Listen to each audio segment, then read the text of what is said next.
Because the Chris Salcedo Show covers it all, the pop culture, politics, and the issues, and don't dumb you down with frivolous garbage, it sets us apart, but also makes us a target out there. As you all know, I'm a conservative. To date, I have no party that fights for, implements, and espouses my constitutional conservative worldview. It's pretty lonely out here sometimes, which is odd because I and you are really not alone. Vote your values, not your party. That's some advice I give in this primary season. In today's preamble, conservatives oppose rampant, uncontrolled, and feckless overspending.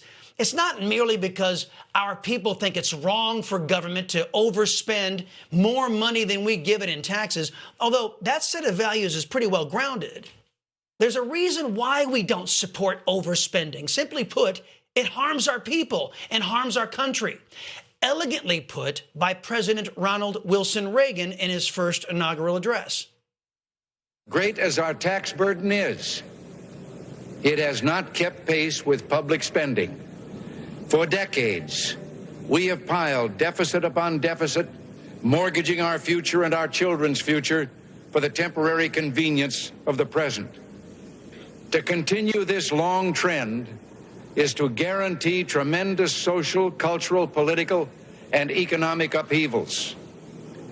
You and I, as individuals, can, by borrowing, live beyond our means, but for only a limited period of time.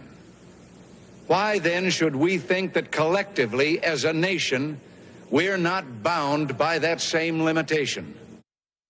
The truth is, the government is bound by that same limitation.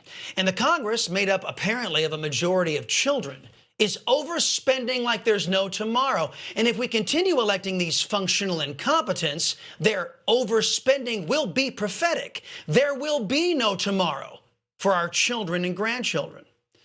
I'm going to pick on U.S. News and World Report, but many of the fake news operations out there had similar headlines. Congress passes another fake budget averting a government shutdown. Dun, dun, dun.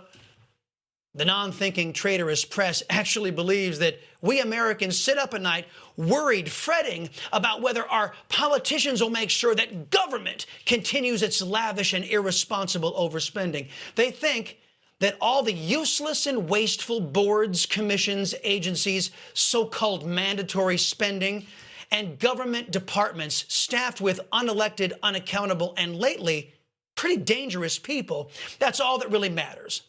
I don't know why they think this. Most Americans will tell you they worry over the safety, liberty, and prosperity of their families. The federal leviathan that is so big that our elected leaders have no prayer of giving it the oversight required by the Constitution, that leviathan has devolved into being hostile, detrimental, and an adversary to our people. From the IRS to the DOJ, to the FEC to the DOE, time was the GOP actually believed in curbing the size and influence of the federal establishment. This used to make them different from Democrats. Now, even while the Republicans are in control of the purse strings, they refuse to use their leverage to even slow down the unprecedented expansion of a government that serves itself, not our people. I've said this before. In divided government, no side should get everything they want. But in this divided government, the GOP gets nothing. And former leaders like Kevin McCarthy and current leader Mike Johnson say that's normal. They've accepted the Democrats' double standard.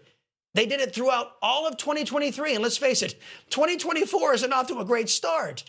GOP House members quitting on their constituents who trusted them, or in the case of George Santos, getting thrown out of Congress.